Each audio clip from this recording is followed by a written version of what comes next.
एक बार की बात है, रामपुर नामक गांव में दो बहनें गीता और सीमा अपनी विधवा माँ सावित्री के साथ रहा करती थी। कुछ समय पहले ही सावित्री के पति का निधन हो गया था। सावित्री अपनी दोनों बेटियों का पालन पोषण करने के लिए सिलाई क्या करती थी। सीमा तो बहुत अच्छे स्वभाव की थी, वह कभी भी अपनी माँ से किसी चीज की फरमाइश नहीं करती थी। लेकिन गीता, उसे तो बस हमेशा अपने दोस्तों के साथ पार्टी करने के लिए पैसे चाहिए थे। ऐसे ही समय बीत रहा था। स्कूल में एग्जाम चल रहे थे, लेकिन गीता एग्जाम देने नहीं जाती। सीमा को उसकी चिंता होने लगती है और वह अपनी बहन को एग्जाम देने के बाद ढूंढने जाती है तो उसे पता चलता है कि वह एक क्लब में दोस्तों के साथ पार्टी कर रही है। वहां जाकर सीमा गीता को जोर से थप्पड़ मारकर कहती है, गीता, आज एग्जाम था और तुमने एग्जाम भी नहीं दिया। यह क्लब में अपने आवारा दोस्तों के साथ पार्टी कर रही हो। मम्मी कैसे पाई पाई जोड़कर स्कूल की फीस जमा करती हैं और तुम पूरे साल की फीस इस तरह से बर्बाद कर रही हो। गीता, यह तो गलत बात है। सुन बहन जी, मैं तेरी तरह नहीं हूँ जो बस माँ की चमची बनकर उनके आगे पीछे घूमती रहूं। मुझे अपनी जिंदगी एंजॉय करनी है। आज मेरे दोस्त का बर्थडे था, इसे मैं छोड़कर एग्जाम देती। एग्जाम तो मैं दोबारा भी दे दूंगी और वैसे भी तू मुझसे जलती है क्योंकि आए दिन मैं पार्टी करती रहती हूँ और तुझे कोई खास भी नहीं डालता। क्यों दोस्तों, मैं सही कह रही हूँ ना? यार, तेरी इस गंवार बहन ने यहाँ आकर सारी पार्टी का मजा ही खराब कर दिया। इसे यहाँ से भगा दे। अपने दोस्तों की बातें सुनकर गीता अपनी सगी बहन को पार्टी से धक्के मारकर निकाल देती है। सीमा को बहुत दुख होता है और वह रोते हुए घर वापस आ जाती है। सावित्री की तबीयत ठीक नहीं थी, इसलिए वह अपनी माँ को अपनी बहन की शिकायत नहीं लगाती क्योंकि सावित्री की तबीयत और ज्यादा खराब हो जाती। ऐसे ही रिजल्ट का दिन आ जाता है। जब सावित्री दोनों बहनों का रिजल्ट देखती है तो वह गुस्से से लाल पीली हो जाती है और गीता की बहुत ज्यादा पिटाई करती है और उससे कहती है, गीता, तुम कैसे फेल हो सकती हो? तुम तो रोज ट्यूशन भी जा रही थी और तुम्हारा कोई एग्जाम भी नहीं छूटा, फिर फेल कैसे हो गई? और सीमा को देखो, वह पूरे स्कूल में फर्स्ट आई है। इसने तो कोई ट्यूशन भी नहीं लिया और घर का सारा काम भी किया। बेटा, मैं कितनी मेहनत से पैसे कमाती हूँ और तुम्हारे स्कूल की फीस जमा करती हूँ और तुम फेल हो गई। मम्मी, अगर मैं पास नहीं हुई तो इसमें मेरी क्या गलती? मैंने तो पूरी मेहनत की थी। अब स्कूल वालों ने ही मुझे फेल कर दिया तो इसमें तो मेरी कोई गलती नहीं है। आप हमेशा मुझे ही सुनाती रहती है। इस सीमा की बच्ची को तो कुछ नहीं कहती। आप तो मेरे साथ ऐसा बर्ताव करती है जैसे मैं आपकी सौतेली बेटी हूँ। ऐसा कहकर गीता गुस्से में अंदर चली जाती है। ऐसे ही समय बीत रहा था। सावित्री एक दिन मार्केट से घर वापस आ रही थी कि तभी रास्ते में उसका एक्सीडेंट हो जाता है। जब इस बात की खबर गीता और सीमा को लगती है तो दोनों बहनें तुरंत हॉस्पिटल पहुंचती हैं। सावित्री के इलाज में बहुत ज्यादा पैसे खर्च हो जाते हैं। घर में सिर्फ सावित्री काम करने वाली थी और वही चारपाई पर बैठ जाती है। अब घर में जो भी राशन था वह भी खत्म हो जाता है। तभी गीता बहुत गुस्से में अपनी माँ से कहती है, मम्मी, जब आपको हमें ऐसी ही नर्क जैसी जिंदगी देनी थी तो फिर पैदा ही क्यों किया? दाने दाने के लिए तरस रहे हैं। आप सिलाई कर कर 4 पैसे कमा लिया करती थी, अब तो आप भी चारपाई पर बैठ गई। मेरे दोस्तों में मेरी कितनी इंसल्ट हो रही है मैं ही जानती हूँ। उनसे उधार ले लेकर इतना ज्यादा कर्जा हो गया मेरे ऊपर और आपको तो कोई चिंता ही नहीं है कि आपकी बेटी की जिंदगी में क्या हो रहा है, क्या नहीं हो रहा। आप तो बस आराम से चारपाई पर बैठी है। गीता, यह हमारी माँ है और तुम जानती हो पिताजी की मृत्यु के बाद उन्होंने हमें किस तरह से पाल पोस कर इतना बड़ा किया। हमें पढ़ाया, पहनने के लिए कपड़े दिए, खाना खिलाया और आज माँ को हमारी जरूरत है तो तुम इस तरह से सुना रही हो। माँ, आप चिंता मत कीजिए, मैंने कुछ सोचा है। क्या बेटा, क्या सोचा है तुमने? माँ, मैंने सोचा है कि गीता और मैं, हम दोनों आपका सहारा बनेंगे। हम दोनों काम करने जाएंगे, जो भी काम मिलेगा वही काम करेंगे और पैसे कमाएंगे। गीता को हमने बहुत सर पर चढ़ा लिया। जब तक यह काम करके पैसे नहीं कमाएगी तब तक इसे पैसों की अहमियत का अंदाजा नहीं होगा कि पैसे कितनी मेहनत से कमाए जाते हैं। गीता पहले तो सीमा के साथ काम करने जाने के लिए मना कर देती है। लेकिन जब सावित्री उसे घर से बाहर निकालने की धमकी दे देती है तो वह चुपचाप काम पर जाने के लिए तैयार हो जाती है। जब गीता के दोस्तों को यह पता चलता है कि गीता लकड़ियां बेचने का काम करती है तो उसके दोस्त उसके ऊपर बहुत हंसते हैं। अरे यार गीता, तूने तो हमसे कहा था कि तू कभी कोई काम नहीं करेगी, लेकिन तू तो यहाँ मजदूरी जैसा काम कर रही है। यार, हम इस जैसी मजदूर लड़की को अपना दोस्त नहीं बना सकते। हमारा भी एक स्टेटस है। चलो यहाँ से चलते हैं। यह तो बहुत ज्यादा गरीब हो गई। इस सीमा की बच्ची की वजह से आज मेरे दोस्तों में मेरी इतनी इंसल्ट हो रही है। अगर यह माँ को मेरे खिलाफ नहीं भड़काती तो आज मेरे दोस्तों में मेरी इंसल्ट नहीं होती। यह सब कुछ इस 2 टके की बहन जी की वजह से हुआ है। मेरे सभी अमीर दोस्त मुझे छोड़कर चले गए। छोड़ूंगी नहीं, तुझे अच्छी तरह सबक सिखाऊंगी। ऐसा सोचकर गीता सीमा के लिए अपने अंदर और भी ज्यादा नफरत पैदा कर लेती है। दोनों बहनें लकड़ी बेचकर जो भी पैसे मिलते हैं घर आ रही थी कि तभी रास्ते में उन्हें एक बूढ़ी औरत मिलती है। उनके पास एक बच्चा था जो बहुत ज्यादा बीमार था। वह दोनों बहनों से कहती हैं, बेटा बेटा मेरी मदद करो, मेरा बच्चा बहुत बीमार है। अगर इसका समय पर इलाज नहीं हुआ तो यह मर जाएगा। मेरी मदद करो।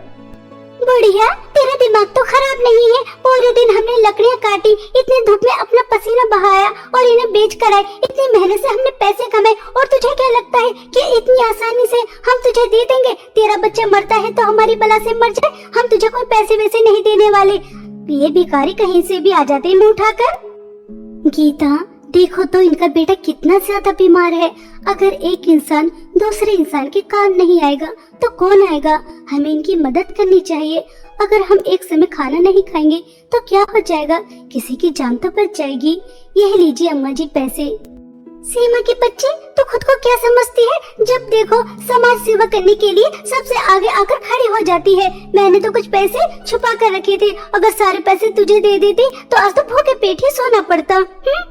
इसी तरह दोनों बहनें कुछ दूर और चलती हैं तो उन्हें बहुत ही ज्यादा चमचमाता हुआ फ्रॉक नजर आता है, जिसे देखकर दोनों बहनें ही चौंक जाती हैं कि तभी वहाँ पर एक जादूगरनी आती है और वह दोनों बहनों से कहती है, तुम दोनों का मेरे इस जंगल में बहुत बहुत स्वागत है। शायद तुम रास्ता भटक गई तभी यहाँ पर आई हो, वरना यहाँ पर कोई नहीं आता।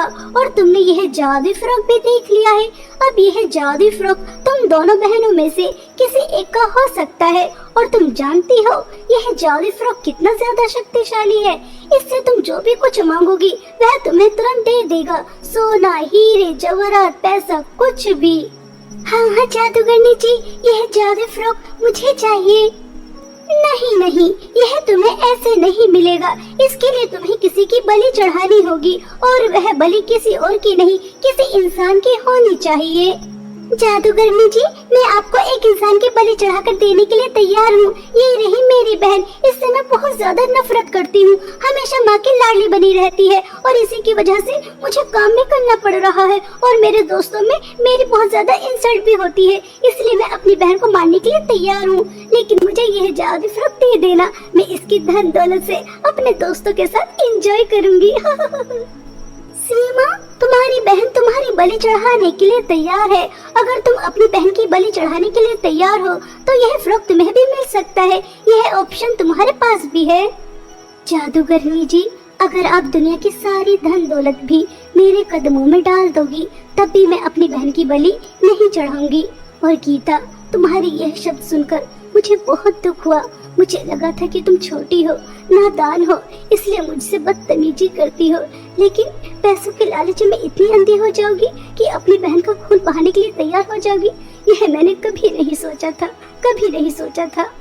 ऐसा कहकर सीमा बहुत ज्यादा फूट फूट कर रोती है, लेकिन सीमा के इन आंसुओं से गीता के ऊपर कोई फर्क नहीं पड़ता और वह जैसे ही तलवार उठाकर सीमा की गर्दन उतारने वाली होती है तो वह एक बिल्ली के रूप में आ जाती है। अपनी बहन को बिल्ली के रूप में देखकर सीमा घबरा जाती है। तभी वह जादूगरनी सीमा से कहती है, सीमा, यह लो जादू फ्रॉक, यह तुम्हारा है। इससे तुम जितनी चाहो उतनी धन दौलत मांग सकती हो। मुझे हैरान होकर देखने की जरूरत नहीं है। तुम्हारी बहन को उसके लालच का फल मिला है। तुम्हारी बहन बहुत ही ज्यादा लालची और बुरे स्वभाव की थी। मैं इसी तरीके से परीक्षा लेती हूँ और जो लालच करता है उसे मैं इसी तरह से जानवर का रूप दे देती हूँ और जो लालच नहीं करता उसे मैं अपना जादू फ्रॉक देती हूँ। तुम्हें तुम्हारी अच्छाई का परिणाम मिला है। जाओ तुम अपनी माँ के साथ हंसी खुशी जीवन बिताओ। जादूगरनी जी, गीता मेरी छोटी बहन है और मेरी बहन बिल्ली बनकर अपना जीवन यापन करे, यह मुझसे नहीं देखा जाएगा। आप मेरी बहन को ठीक कर दो। चाहे तो आप जादू फ्रॉक मुझे मत दो, मैं अपनी गरीबी में ही खुश हूँ। बस मेरी बहन को वापस से इंसान बना दो। सीमा, तुम कितनी अच्छी हो। तुम्हारी बहन ने तुम्हारे साथ कितना बुरा किया, तुम्हें मारने के लिए भी तैयार हो गई, फिर भी तुम अपनी बहन के बारे में सोच रही हो। सच में सिर्फ तुम्हारी अच्छाई की वजह से मैं तुम्हारी बहन को इंसान बना रही हूँ। इतना कहकर जादूगरनी गीता को बिल्ली से इंसान बना देती है। गीता यह सारी बातें सुन रही थी तो उसे अपने किए पर बहुत पछतावा होता है और वह सीमा से माफी मांगती है। दीदी, मैंने हमेशा आपके साथ कितना बुरा किया, आपको कभी बड़ी बहन नहीं माना, यहाँ तक कि आपको मारने के लिए भी तैयार हो गई, फिर भी आपने मेरे लिए इतना सब कुछ किया। दीदी, आप बहुत अच्छी हैं, आपके अच्छे स्वभाव की वजह से ही माँ आपसे प्यार करती है। दीदी, हो सके तो मुझे माफ कर देना। आज के बाद मैं कभी कोई बुरे काम नहीं करूँगी, कभी कोई लालच नहीं करूँगी, बस आप मुझे अपना जैसा बना देना। सीमा गीता को माफ कर देती है और वह जादूगरनी दोनों बहनों का इतना प्यार देखकर बहुत खुश होती है और वह अपना जादुई फ्रॉक दोनों बहनों को दे देती है, जिसकी धन दौलत से दोनों बहन बहुत ज्यादा अमीर हो जाती हैं और अपनी माँ का इलाज बहुत बड़े हॉस्पिटल में कराती हैं। सावित्री बिल्कुल ठीक हो जाती है और जादुई फ्रॉक की मदद से अपना बहुत बड़ा बुटीक चलाती है और पूरा परिवार इसी तरह हंसी खुशी अपना जीवन व्यतीत करता है। बहुत समय पहले की बात है।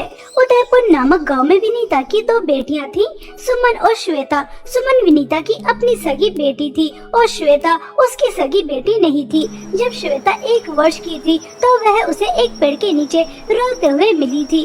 विनीता अच्छे स्वभाव की औरत थी, इसलिए वह श्वेता को अपने साथ अपने घर लेकर आ जाती है और उसकी देखभाल बिल्कुल अपनी बेटी की तरह ही करती है। और देखते ही देखते श्वेता और सुमन बड़ी हो जाती हैं। श्वेता बहुत ही ज्यादा होशियार थी, समझदार थी, बड़ों का आदर करती थी, इसलिए विनीता श्वेता से ज्यादा प्यार करती थी। और वहीं दूसरी तरफ सुमन, वह बस दोस्तों के साथ घूमती, पार्टी करती, शॉपिंग करती और अपनी माँ की बात भी नहीं सुनती थी, जिस वजह से उसे अपनी माँ से डांट भी सुननी पड़ती थी। और यही वजह थी कि सुमन हमेशा श्वेता से जलती थी और हमेशा उसे खरी खोटी सुनाती रहती थी। ऐसे ही समय बीत रहा था। एक दिन सुमन रात को देर से घर लौटती है और उसने ड्रिंक भी कर रखी होती है। जब इस बात की खबर विनीता को लगती है तो वह गुस्से से लाल पीली हो जाती है और सुमन को जोर से थप्पड़ मारकर उससे कहती है, सुमन, रोज रोज यह तुम रात को कितना लेट आ रही हो और तुम्हारे मुंह से कैसी बू आ रही है? तुम ठीक तरह से अपने पैरों पर खड़ी भी नहीं हो पा रही, कहीं तुमने ड्रिंक तो नहीं कर रखी? सुमन, तुम्हारी हरकतें दिन पर दिन बढ़ती जा रही हैं, तुम बदतमीज हो रही हो। अपनी बड़ी बहन को देखो, वह कितनी अच्छी है, कितनी समझदार है, मेरे साथ मेरे कामों में कितना हाथ बटाती है और इसकी वजह से मेरा सर गर्व से ऊंचा रहता है और हमेशा तुम्हारी वजह से मुझे नीचे देखना पड़ता है। तुम अपनी बड़ी बहन जैसी क्यों नहीं बन जाती? यह गंदी हरकतें छोड़ दो। मुझे इस बहन जी के जैसे बनने का कोई शौक नहीं है, बस घर की 4 दीवारी में रहूं नौकरानी बनकर, तुम्हारे साथ काम में हाथ बटाऊं, मेरी सारी उम्र तो यूं ही चली जाएगी। यही तो उम्र होती है खेलने कूदने की, एंजॉय करने की, और उसमें भी आप चाहती हैं कि मैं इस बहन जी जैसी बन जाऊं? बिल्कुल भी नहीं। और मैं इस जैसा क्यों बनूं? यह मेरी सौतेली बहन है, मैं इसे अपनी बहन नहीं मानती। आप इसे पेड़ के नीचे से उठा कर लेकर आई थी, मैं सब जानती हूँ और मेरा दिमाग खराब करने की जरूरत नहीं है। मुझे मेरे रूम में जाने दीजिए। सच में सुमन, तुम बहुत ज्यादा बदतमीज हो गई हो, तुम्हारी रस्सी खींचनी पड़ेगी वरना तुम तो बेलगाम का घोड़ा बन जाओगी। आज से तुम्हारे दोस्तों के साथ बाहर जाना बंद, ना तुम किसी दोस्त से मिलोगी, ना ही पार्टी करोगी और तुम्हें पॉकेट मनी का ना 1 रुपया दिया जाएगा, तभी तुम्हें अक्ल ठिकाने आएगी। और बाद में तुमसे सुबह करती हूँ जब तुम्हारा नशा उतर जाएगा। सुमन अपने रूम में चली जाती है। सुमन की रोज रोज की यह बदतमीजी देखकर विनीता बहुत ज्यादा परेशान हो जाती है। तभी श्वेता विनीता को समझाती है, माँ आप परेशान मत होइए, सुमन छोटी है, धीरे धीरे सब समझ जाएगी। मैं आपकी परेशानी समझ रही हूँ कि आप सुमन की तरफ से कितनी ज्यादा दुखी हैं। मैं आपके लिए चाय बनाकर लेकर आती हूँ। ओ मेरी प्यारी बेटी श्वेता, तुम कितनी अच्छी हो। अगर तुम ना होती तो शायद पता नहीं आज मेरा क्या होता। तुम मेरा कितना ख्याल रखती हो। और एक सुमन है जिसे मेरी बिल्कुल भी परवाह नहीं। तुम मेरी आंखों का तारा हो, मेरे दिल का सुकून हो। विनीता अपनी सौतेली बेटी से बहुत ज्यादा खुश थी क्योंकि वह उसका बहुत ख्याल रखती थी। ऐसे ही समय बीत रहा था और एक दिन विनीता और श्वेता शॉपिंग करके घर वापस आ रही थी। तभी विनीता का एक्सीडेंट हो जाता है और उस एक्सीडेंट में तुरंत उसकी मृत्यु हो जाती है। श्वेता अपनी माँ की मृत्यु के बाद बहुत ज्यादा फूट फूट कर रोती है। माँ अपनी आंखें खोलिए, मैं अभी आपको हॉस्पिटल लेकर चलती हूँ। देखना आप बिल्कुल ठीक हो जाएंगे, आपको कुछ भी नहीं होगा। ये जो आपको इतना सारा खून निकल रहा है ना, इससे भी आपको कुछ नहीं होगा। आप बिल्कुल ठीक हो जाएंगे। मैं आपको कुछ नहीं होने दूंगी, बस आप अपनी आंखें खोलिए। मैं आपको कुछ नहीं होने दूंगी, आप मुझे छोड़ के नहीं जा सकती माँ। इस तरह से श्वेता बहुत ज्यादा रोती है और आसपास के लोग श्वेता को दिलासा देते हैं। कुछ समय बाद सुमन और श्वेता विनीता का दाह संस्कार कर देती हैं। विनीता की मृत्यु के बाद सुमन और भी ज्यादा बिगड़ जाती है। अब वह अपने दोस्तों को घर के अंदर लाना शुरू कर देती है और घर के अंदर शराब पीती है, पार्टी करती है और श्वेता को नौकरानी बनाकर रखती है।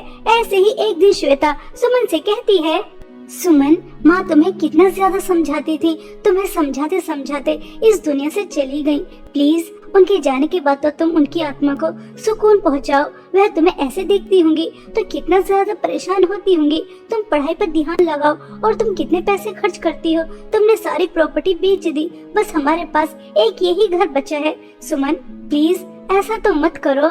तू मेरी माँ बनने की कोशिश मत कर। जो मुझे हमेशा सुनाती रहती थी वह मुझे छोड़कर जा चुकी है। अब मुझे किसी की कोई परवाह नहीं है। अगर उन्हें बुरा लगता है तो लगने दे। तू मेरी सौतेली बहन है, मैं तेरी बात क्यों सुनूं? अब मैं तुझे इस घर में नहीं रहने दूंगी। अगर तू इस घर में रहेगी तो हमेशा मेरे कान पर चीख चीख चीख चीख करती रहेगी और तू मेरा जीना मुश्किल कर देगी। और मैं अपनी जिंदगी में किसी का भी इंटरफेयर नहीं चाहती। इसलिए चल मेरे घर से निकल और अपना ठिकाना और कहीं कर, क्योंकि तू इस घर की बेटी नहीं है। यह सारी प्रॉपर्टी मेरी है, मेरी।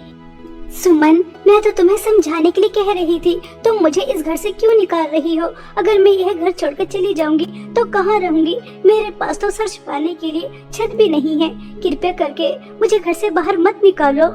तू मेरे घर से बाहर निकलती है या नहीं, या फिर मैं तुझे पुलिस के हवाले करूं? सीधी सराफत से मेरे घर को छोड़कर चली जा, वरना मैं तेरा वो हाल करूंगी कि तूने जिंदगी में भी नहीं सोचा होगा। बचपन से लेकर आज तक तेरी तारीफ सुन सुनकर थक चुकी हूँ और माँ की चिक चिक भी। माँ से तो छुटकारा मिल गया, अब मुझे तुझसे भी छुटकारा चाहिए। चल निकल मेरे घर से। श्वेता अच्छी तरह से जानती थी अगर वह सुमन की बात नहीं मानेगी तो वह सच में उसे पुलिस के हवाले कर देगी झूठे इल्जाम में। इसलिए वह घर छोड़ के जाने का ही फैसला करती है। बेचारी श्वेता, उसके पास रहने के लिए ना कोई घर था और ना ही उसके पास खाने के लिए एक भी रुपया। वह सड़कों पर इधर उधर भटकती रहती है और अपनी माँ विनीता को याद कर कर बहुत रोती है। माँ देखिए, आप मुझे बचपन में पेड़ के नीचे से उठा के लेकर आई थी। आपने मुझे आशियाना दिया, अपना आंचल दिया। आपने मुझे कितनी सारी खुशियाँ दी और आपके जाने के बाद मैं दोबारा से अनाथ हो गई। सुमन ने मुझे घर से बाहर निकाल दिया। 2 दिन हो गए इसी तरह से भटकते भटकते। मैं कहाँ जाऊँ? मैं भूखी भी हूँ, बहुत तेज भूख लगी है। मुझे तो कुछ भी समझ में नहीं आ रहा है, ये क्या हो गया? माँ, आप मुझे छोड़कर क्यों चली गई? आपको मुझे छोड़ के नहीं जाना चाहिए था। आपको तो अभी सुमन को भी सुधारना था। देखिए, उसकी बदतमीजी दिन पर दिन बढ़ती जा रही है। उसे सही और गलत का कुछ पता ही नहीं है, बस गलत ही गलत कर रही है। इस तरह से श्वेता अपनी सौतेली माँ विनीता को याद कर कर बहुत रोती है। तभी श्वेता की नजर एक जंगल की तरफ जाती है जहाँ से रोशनी आ रही थी, जिसे देखकर श्वेता चौंक जाती है। अरे, यह रोशनी कहाँ से आ रही है? ऐसी चमकती रोशनी तो मैंने अपनी जिंदगी में कभी नहीं देखी। मुझे उस जंगल के अंदर जाकर देखना चाहिए, आखिर वहाँ पर क्या है। हाँ, मुझे वहाँ पर देखना ही चाहिए। ऐसा सोचकर श्वेता जैसे ही उस जंगल के अंदर जाती है जहाँ से रोशनी आ रही थी, तो श्वेता को 2 नदी नजर आती हैं, जहाँ एक नदी के पास सोने का घर था और दूसरी नदी के पास चांदी का घर था। तभी सोने के घर की नदी से आवाज आती है, श्वेता, मैं जादू सोने के घर की नदी हूँ। मेरे जादू सोने के घर के अंदर आओ। इस घर के अंदर तुम्हें बहुत सारी धन दौलत मिलेगी, जैसे सोना, हीरे, मोती, पैसे, बहुत कुछ। और तुम्हारी जिंदगी में किसी चीज की कोई कमी नहीं होगी। तुम इस दुनिया की सबसे अमीर लड़की होगी। आओ मेरे घर के अंदर आओ, लेकिन मेरे घर के अंदर आने के लिए बस तुम्हें एक छोटी सी शर्त माननी होगी। मेरे नदी का पानी सूखता जा रहा है, इसलिए मेरे जादू सोने के घर को 2 सुंदर लड़कियों की बलि की जरूरत है। बस 2 सुंदर लड़कियों की बलि चढ़ाओ और सारी जिंदगी ऐश करो, ऐश। श्वेता, मैं जादू चांदी के घर की नदी हूँ। तुम मेरे घर के अंदर आओ।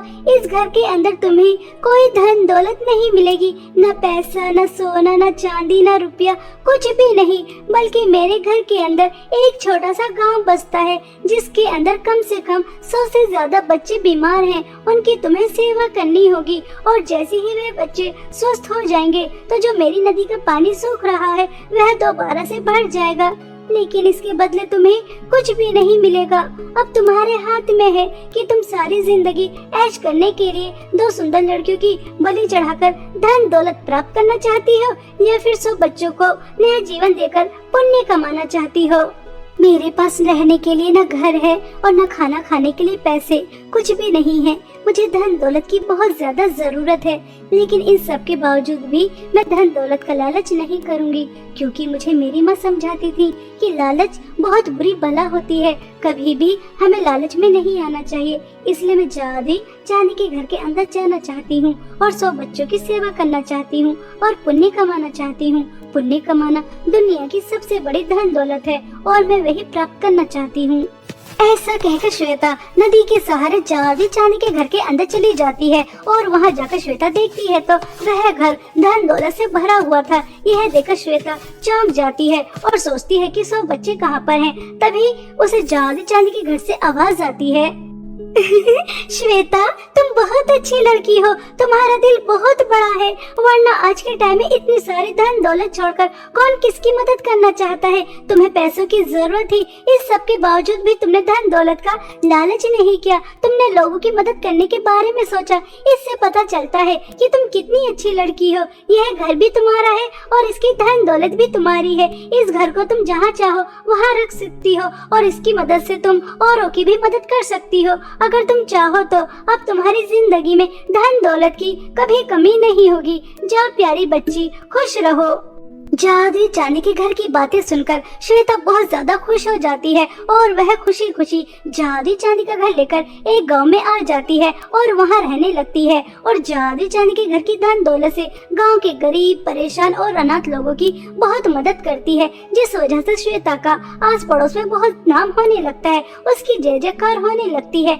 ऐसे ही समय बीत रहा था। वहीं दूसरी तरफ सुमन आज बहुत गरीब हो चुकी थी। उसके पास कुछ भी नहीं बचा था। उसने जुए में, शराब में, पार्टी में, आवारा दोस्तों के साथ सब उड़ा दिया था, और वह दर दर की ठोकरें खा रही थी। लेकिन जब एक दिन वह श्वेता को लोगों को सोना, चांदी, कपड़ा, अनाज बांटते हुए देखती है तो उसका मुंह खुला का खुला रह जाता है, और वह सोचती है, अरे यह मेरी सौतेली बहन श्वेता कैसे लोगों को सोना, चांदी, कपड़ा, रुपया, अनाज बांट रही है।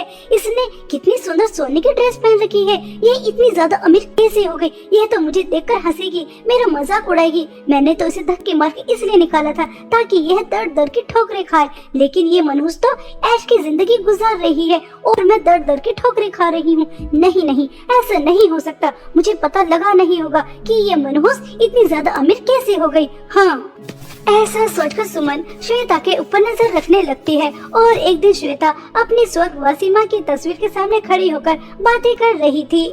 माँ, आपको पता है मैंने आपके नाम का एक अनाथालय खोला है, जिसमें किसी भी बच्ची को कोई परेशानी, कोई दिक्कत का सामना नहीं करना पड़ेगा। यह माँ सब कुछ बस मुझे आपकी परवरिश की वजह से ही मिला है। आपने मुझे इतनी अच्छी परवरिश दी कि मुझे जादुई सोने और चांदी की नदी के घर से जादुई चांदी का घर मिला, जिसकी मदद से मैं एक खुशहाल जिंदगी बिता रही हूँ और अपने आसपास के लोगों का भी ख्याल रख रही हूँ। ओहो, अच्छा, तो जादू सोने चांदी की नदी के घर की मदद से इतनी अमीर हुई है। अब मुझे भी वहाँ पर जाना चाहिए। मैं भी दोबारा से अमीर हो जाऊंगी और मैं भी महारानी वाली जिंदगी बिताऊंगी।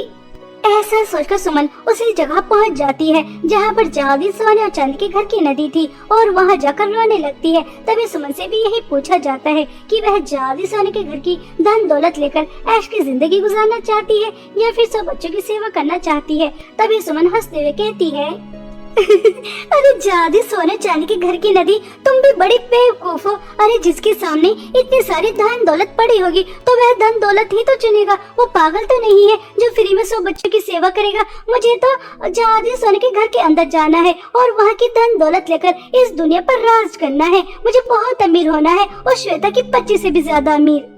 ऐसा कहकर सुमन नदी के सहारे जादू सोने के घर के अंदर चली जाती है और वह उस घर के अंदर जाकर देखती है तो चारों तरफ अंधेरा ही अंधेरा होता है और चुड़ैलों की, भूतों की आवाजें आ रही थी और यह आवाजें सुनकर सुमन घबरा जाती है और वह बाहर निकलने की बहुत कोशिश करती है लेकिन बाहर नहीं निकल पाती। तभी जादू सोने के घर से आवाज आती है, तुम जैसे लालचियों की यही सजा है। अब तुम कभी बाहर नहीं आओगी, यहीं रहोगी और अमावस वाले दिन तुम्हारी इस जादू सोने के घर की नदी को बलि चढ़ाई जाएगी। हा हा हा हा।